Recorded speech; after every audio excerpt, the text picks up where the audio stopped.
大家好，我是小航，欢迎来到小航讲历史。今天我们要为大家带来一场关于水藻会战的历史探索，让我们一起了解这段战役的起因、经过和结果。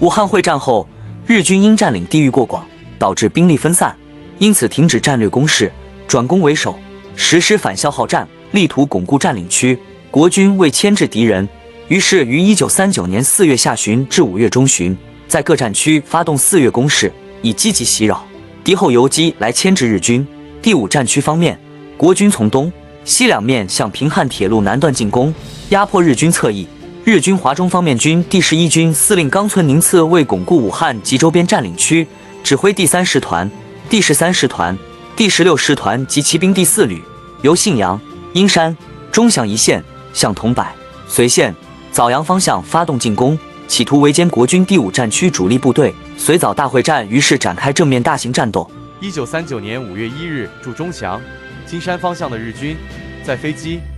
战车及火炮支援下，向钟祥以北中国军队阵地发动进攻。5月4日，日军突破长寿店两侧守军阵地后，即以主力沿香河东岸向枣阳方向突击，国军顽强阻击，并不断以香河西岸的部队渡河侧击北犯日军，但日军仍呈火力优势，突破守军防线。日军与国民革命军第84军激战2昼夜后，又夺取了塔儿湾阵地，国军被迫放弃高城，向西转移。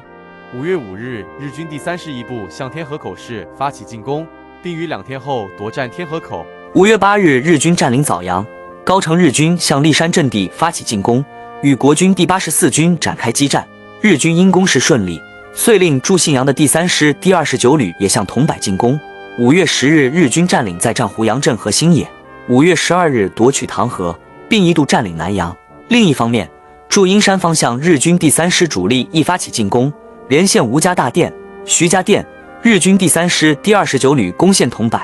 由于日军先后占领桐柏、高城、三阳店、唐河、新野一线，即将合围桐柏山、大红山的国军主力，为争取主动权，转守为攻。第5战区司令长官李宗仁即令第31集团军主力会同第1战区第2集团军由豫西南下，向唐河、新野一带反击。同时，命令在大红山、桐柏山担任游击任务的第39军、13军向唐县镇、枣阳攻击，牵制日军西进，又命令香河两岸部队堵截日军退路。5月13日，国军增兵南阳，先后克服唐河、新野。5月15日，各路援军发起攻击。5月19日，国军收复枣阳，日军因苦战多日，疲惫不堪，遂向东南退却。国军仍一路对其发动追逐攻袭，各地方保安团、警察治安团亦发动敌后袭击干扰撤退。5月23日，国军收复绥县，日军亦退回钟祥、阴山等原驻地，恢复战前态势。绥枣会战宣告结束。参与本次会战的第13师团第65步兵联队于本次会战后的5月25日至12月10日总共接收6批次，共1564名。考虑轻伤者应不在补充范围，该联队于本会战应当作战伤亡占参战人员的绝大多数，足见本次会战战况之激烈与国军作战之顽强。经过20余天的激战，绥枣会战最终以中国军队的胜利告终。中国军队在此次战役中取得了重要的战略胜利，成功击退了日军的进攻，捍卫了该地区的防线。这场胜利振奋了中国军队和人民的士气，也向世界展示了中国人民顽强抗战的决心和勇气。小航结语：绥枣会战是中国抗日战争中的一次重要战役，它展现了中国人民顽强抗战的坚定意志和不屈不挠的精神，让我们铭记历史，珍惜和平，共同努力，创造美好的未来。感谢大家收看本期节目，如果喜欢，请点赞并订阅我们的频道，我们下期再见。